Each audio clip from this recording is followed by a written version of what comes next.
I can recall when you first got mainstream attention because it was with Atlanta Housewives. And this is what, 2008, 2009? And this is before, I would argue, folks were using language like gender nonconforming. That language wasn't out there. And I want to say this, I can recall you really getting some harsh critiques, not only from straight folks, but gay folks as well. Yeah. Why is he on TV looking like that? Why do all these gay black men got to wear heels? And I want to stress, and gay folks, especially gay men, gay folks as well.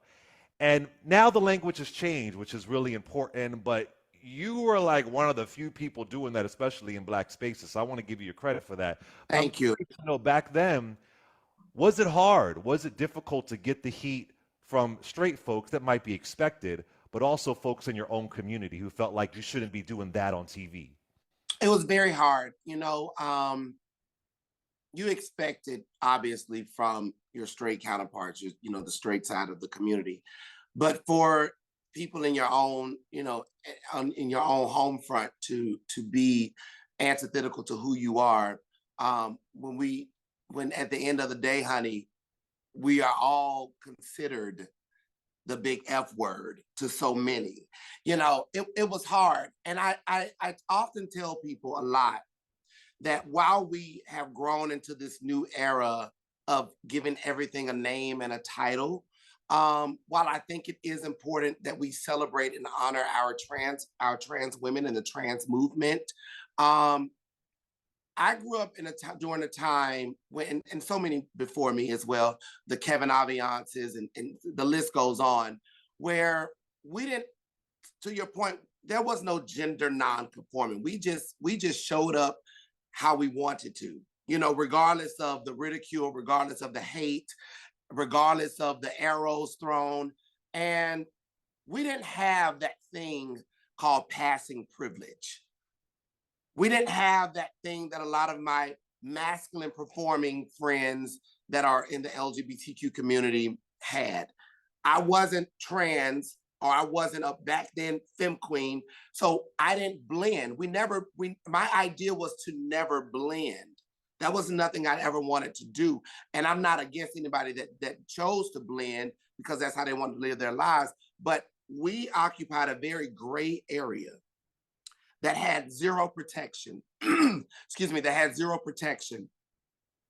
And rarely do people talk about that.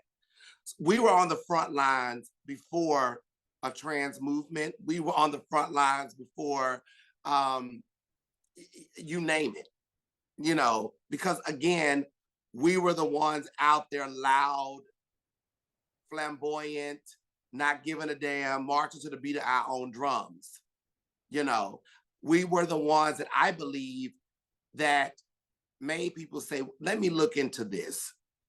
Let me see what this culture is really about. And then we started to see some change and we started to see some progress.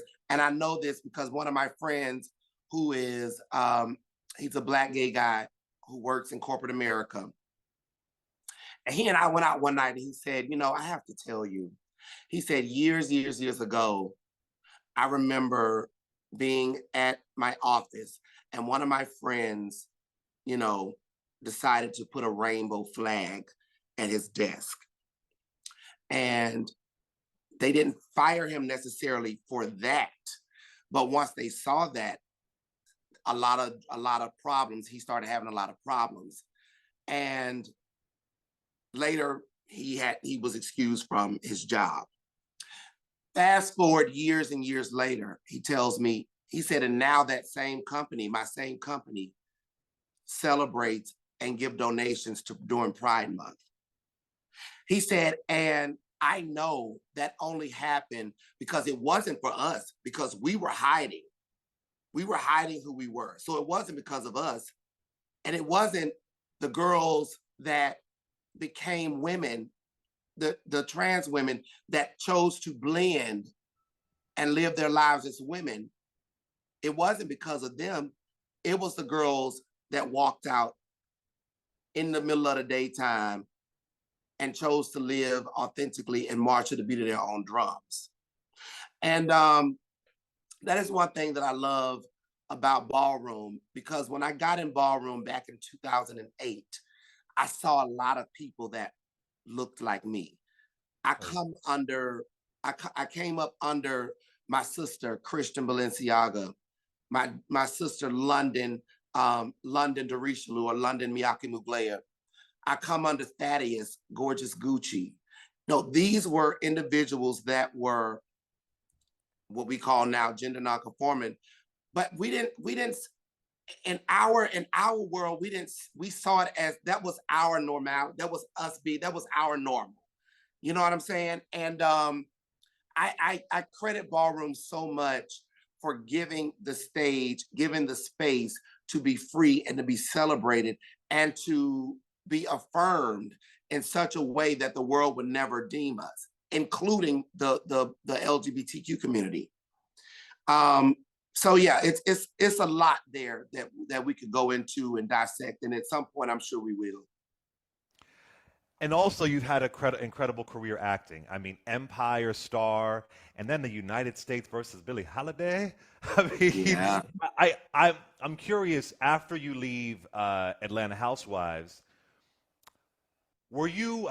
I mean, you're a hustler. You make things happen. But were you at all concerned, like, wow, can I continue this? You know, can I continue in this shady, fickle entertainment industry, or were you 1,000% confident that you were going to be all right in this kind of world? When I left Housewives, you mean? Yeah, when you left You reality know TV what? I altogether. have to tell you, all of it fell in my lap. Mm, I didn't go after any of it. It was never, I never dreamed that this is what my life would be. Even when I was on Housewives, I was minding my business. I was a hairstylist, and I was asked to be on the show as a hairstylist to my friend. And because of that, I became a fan favorite of the show.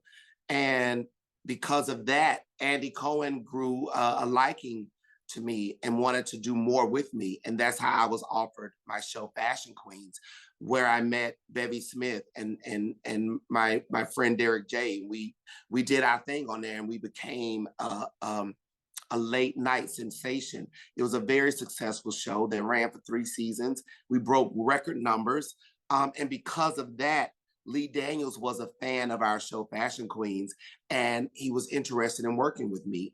And so it all just fell in my lap. It's nothing that I went after. No, at no point did I say, oh my God, I want to try to audition for this or I want to be on TV.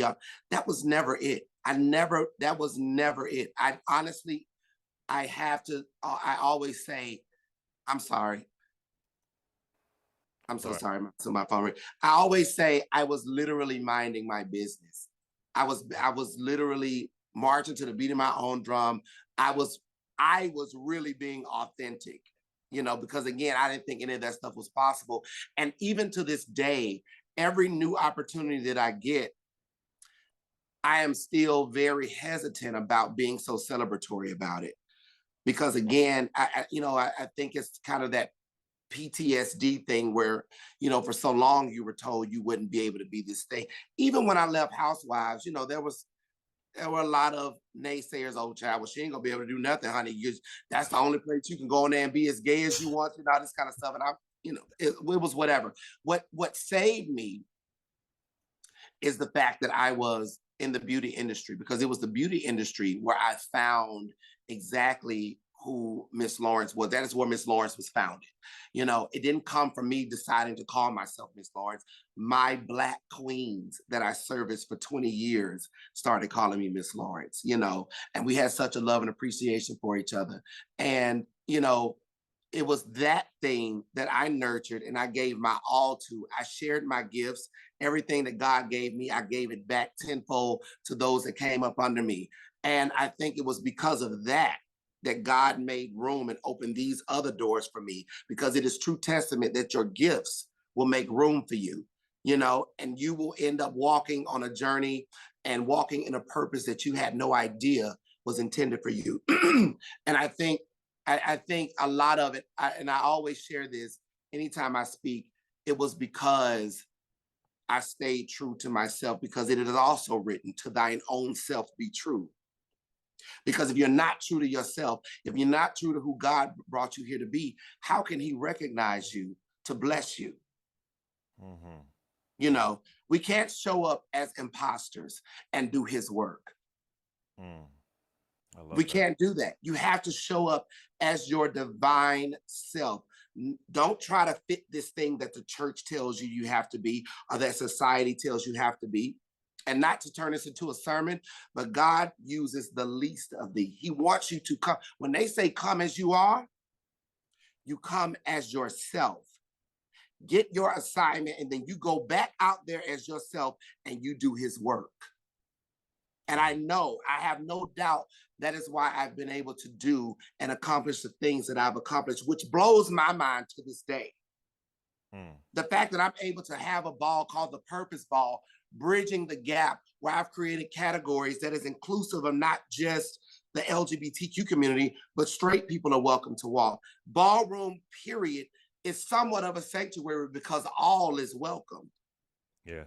All is welcome. And the fact that I'm able to do this with such an iconic queen such as Mary J. Blige, who also has always walked as herself, who has always lived authentically, who has always shared her struggles, who has always shared her victories.